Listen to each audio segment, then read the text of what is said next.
देसी कंपनी का जहाज बना तो उस पर भी लिखा था वंदे मातरम।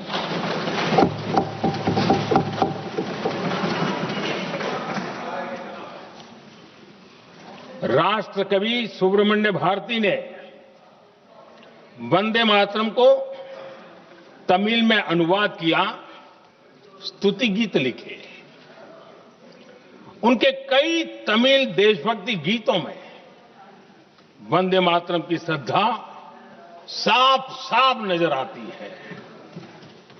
शायद सभी लोगों को, हो सकता है तमिलनाडु के लोगों को पता हो, लेकिन सभी लोगों को ये बात का पता न हो कि भारत का ध्वज गीत वी सुब्रमण्यम भारती ने ही लिखा था। उस ध्वज गीत का वर्णन जिस पर वंदे मातरम लिखा हुआ था, तमिल में इस ध्वज गीत का शीर्षक था ताइन माणी कोडी पारिल तालंदु पणिंदु पुलहिंद्रु वारी, अर्थात देश प्रेमियों दर्शन कर लो, सविनय अभिनंदन कर लो, मेरी मां की दिव्य ध्वजा का वंदन कर लो।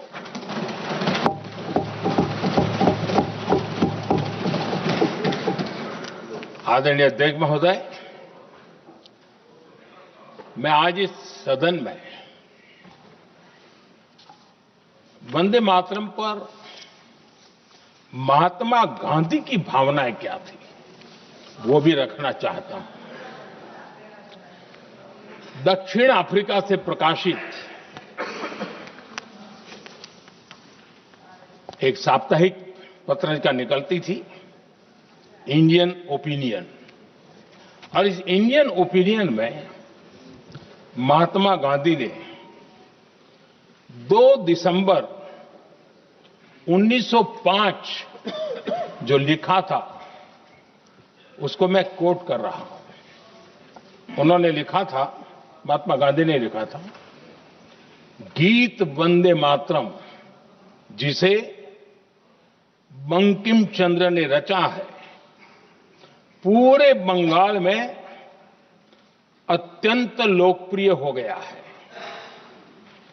स्वदेशी आंदोलन के दौरान बंगाल में विशाल सभाएं हुई जहां लाखों लोग इकट्ठा हुए और बंकिम का यह गीत गाया।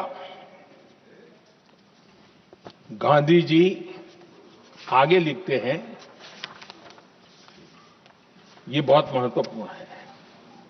वो लिखते हैं, ये 1905 की बात है, उन्होंने लिखा, यह गीत इतना लोकप्रिय हो गया है जैसे ये हमारा नेशनल एंथम बन गया है।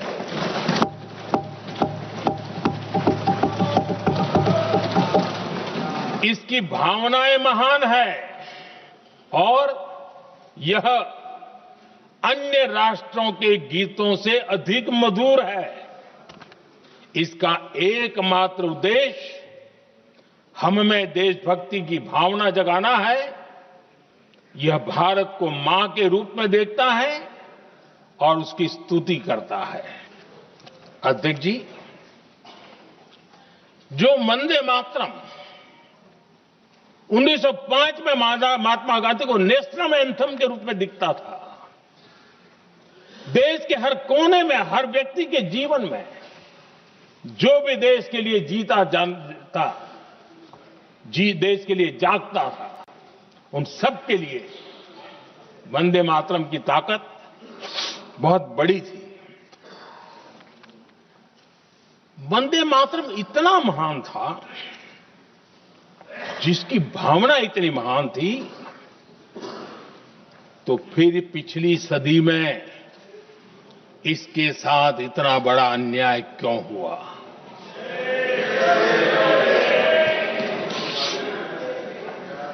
वंदे मातरम के साथ विश्वासघात क्यों हुआ?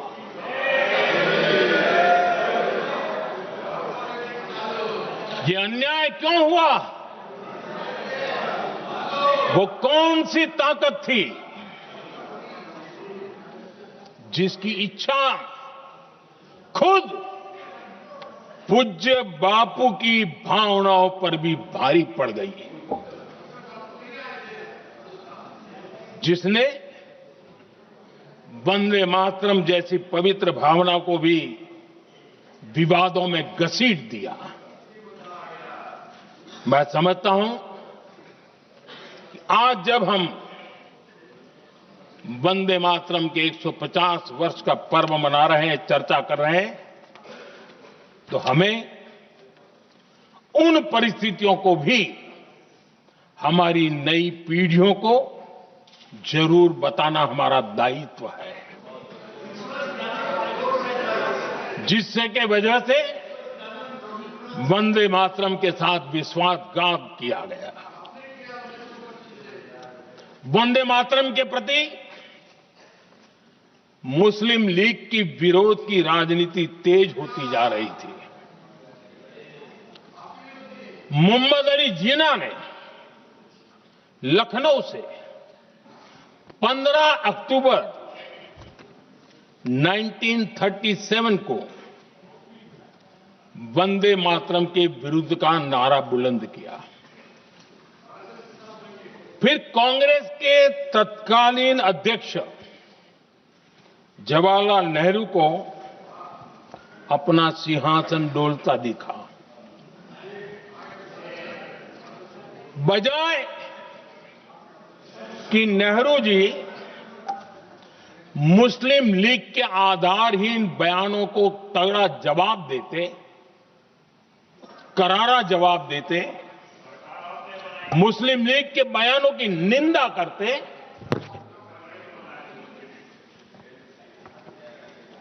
और वंदे मातरम के प्रति खुद की भी और कांग्रेस पार्टी की भी निष्ठा को प्रकट करते हैं, लेकिन उल्टा हुआ। वो ऐसा क्यों कर रहे, वो तो पूछा ही नहीं, न जाना, लेकिन उन्होंने वंदे मातरम की ही पड़ताल शुरू कर दी। जिन्ना के विरोध के 5 दिन बाद ही 20 अक्टूबर को नेहरू जी ने नेताजी सुभाष बाबू को चिट्ठी लिखी।